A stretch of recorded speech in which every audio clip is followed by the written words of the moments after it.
জ্বালানি তেলের জন্য পাম্পের সামনে এখন লম্বা লাইন। এরই মধ্যে সরকার ঠিক করেছে একেবারে কে কতটুকু তেল নিতে পারবে। সামনে ঈদ, এর মধ্যেই শুরু হয়েছে এই তেল সংকট।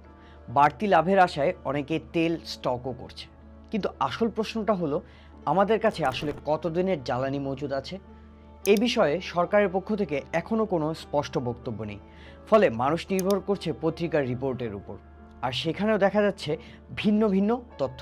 রিপোর্ট অনুযায়ী ইরান যুদ্ধ শুরু হওয়ার পর দেশে ডিজেলের মজুদ ছিল প্রায় 14 দিনের, পেট্রোলের 17 দিনের আর অকটেনের 31 দিনের। পেট্রোল আর অকটেন নিয়ে তেমন কোনো সমস্যা নেই, কারণ এদের চাহিদা সীমিত।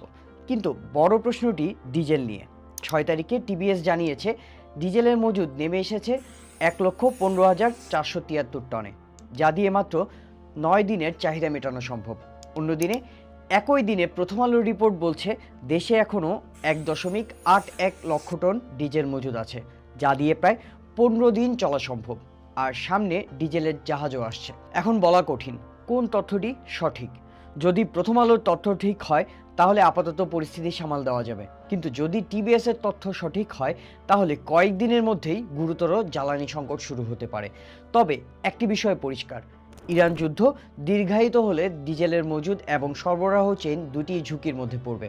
কারণ আমরা ইতোমধ্যে এলএনজি সংকট, এলপিজি সংকট এবং সারের সংকটে আছি।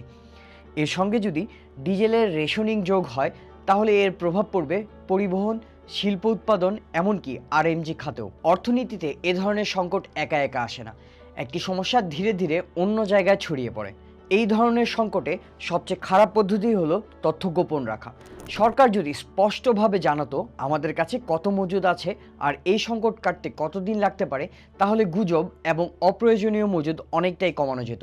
কারণ সংকটের সময়ে সবচেয়ে বড় সমস্যা শুধু ঘাটতি নয়, অনিশ্চয়তা।